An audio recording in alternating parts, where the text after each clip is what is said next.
the people who were not happy that AEW has not embraced or gone with MJF as a babyface. Now you look at it and you see that it was all a big fake out to get to where we are today. It was something that was a reaction he got in Chicago because people were happy to see him again. They were happy to have him as part of this promotion again. That became Chris Jericho going to the press conference and insisting that he will be a babyface.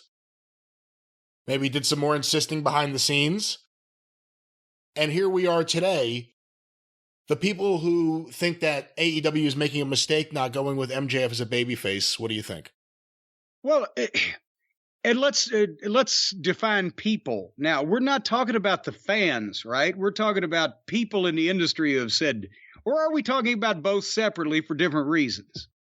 I think some people were saying, oh, yes, he's going to be a big babyface, and they're fans and they'll get over it. I think there were some people that wanted him to be a big babyface so they could be a big heel because they can't be the big heel when somebody else is the big heel. But the point is, at least in this situation, and like I said, they flirted with it a few times. And if you go and look at the whole thing with MJF since September was a swerve or a plot to get him to where we got, as we just discussed, and where he is today, and having knocked Regal out, etc.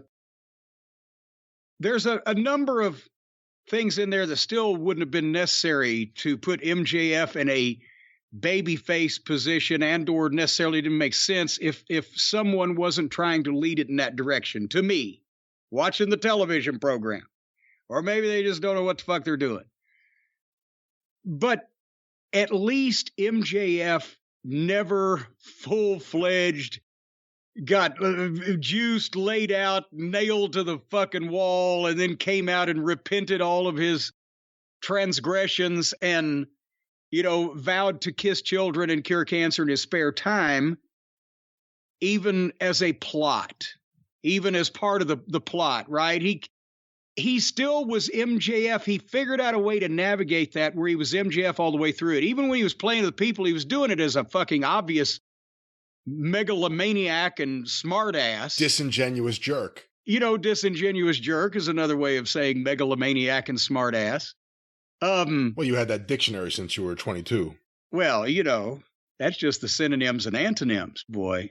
When you get down to the synonyms and antonyms, boy, you're really shucking that corn all the way down to the cob. Anyway, so he navigated that and came out of it. But there, as you said, pushing him to have become a baby face. And we've talked about this before. That's for people who either don't understand the fucking wrestling business and or why MJF has his appeal, or had selfish reasons, one or the other. Pick, are you stupid or are you crooked? Pick it. But it's way too soon. You don't compare MJF to a Ricky Steamboat. You compare MJF to a Roddy Piper. And a lot of people forget that because they know everything that happened in Roddy Piper's life now. But as it was happening contemporaneously, Piper was in a lot of places very popular before he ever actually became a babyface. That was part of what he was, is that he was a heel, and they would hate him for what he did in the ring against the top guys that they really loved, especially when it was a heinous angle or a vicious act, but they would still listen to his promos. And they still begrudgingly, that's why he was one of the classic wrestling heels you love to hate, because of just, he was a unique personality and the way it was him. It was just the way he was him. And MJF for the same reason. And we've gone into great depth, and you could hear it on the YouTube channel on the clips, about his appeal is not selling like Ricky Morton and getting sympathy from the crowd and making a fiery comeback. Remember the babyface comeback that he actually made in that thing where he beat up the Firm a couple weeks ago? That got a popcorn fart because they didn't want to see MJF in that position. And it's not natural. It doesn't look right for him. They don't want to see him selling and fighting from underneath and triumphing over adversity. The reason why they want to see MJF is because he is Simon Legree. He is Ebenezer Scrooge. He is the classic villain, and you can't take your eyes off of him. But if he's not doing villain things, then he's not being himself, and he's just, so you have to let a guy like that run for a while before then you find, and that's another thing. MJF's turn, whenever that turn may, if it ever comes, when it comes, should have been one that was engineered by the masters in the territories, like the Eddie Grahams or the Bill Wattses, because it's going to have, and I'm sure by then he will have all the pull in the world to contribute, but it's going to have the overarching producer of the whole thing, the boss, the director of the movie, whatever the fuck, picking the right people to be involved and laying ground rules down and monitoring it closely and having other people that are involved in it be consistent as well. And that's going to be difficult in AEW, I'll tell you that. But no, he needs to be MJF, the world champion, the devil himself, for a good run to establish what he is and who he is. And then you are able to start playing with different points of the presentation. However, again, because he's a classic heel in a modern environment with a modern update and a fresh coat of paint and a 26-year-old face and all that stuff, in the territories, you got your top heel over, Ric Flair in the Carolinas or whoever the fuck, right? And then he turns for a very good reason against another main event heel with even more heat, because now he's achieved the status where he's become a prick, but he's our prick. And we want to see him against this other prick from the outside.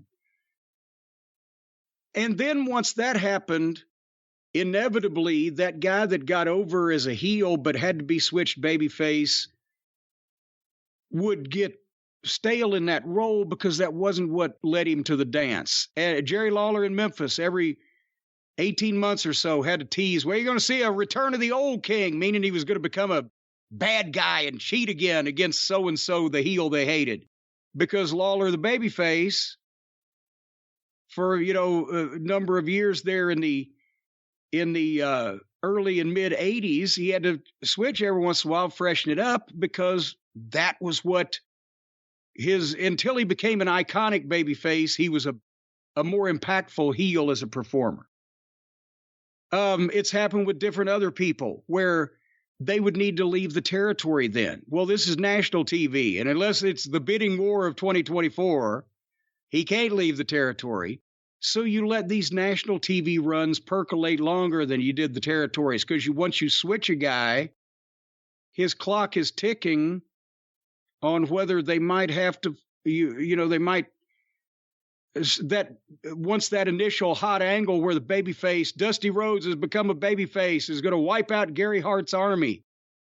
Once Gary Hart's army's been wiped out, who's the next guy for Dusty? If you don't have one ready, we like Dusty when he was a heel, whatever the fuck. So you got to keep people ready for him. And because then, if the occasion ever happened where he switched back, then you're starting to play with fire, unless this is over a 3 or 4 or 5 year period.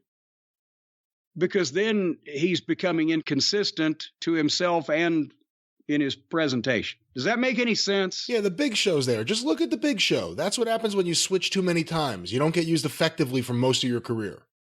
Yes, and there's no place to go where you can go away so they can miss you, except if it's a place where you can't come back from. It's like, these are only one-way fucking loser leave town matches. You can't ever come back.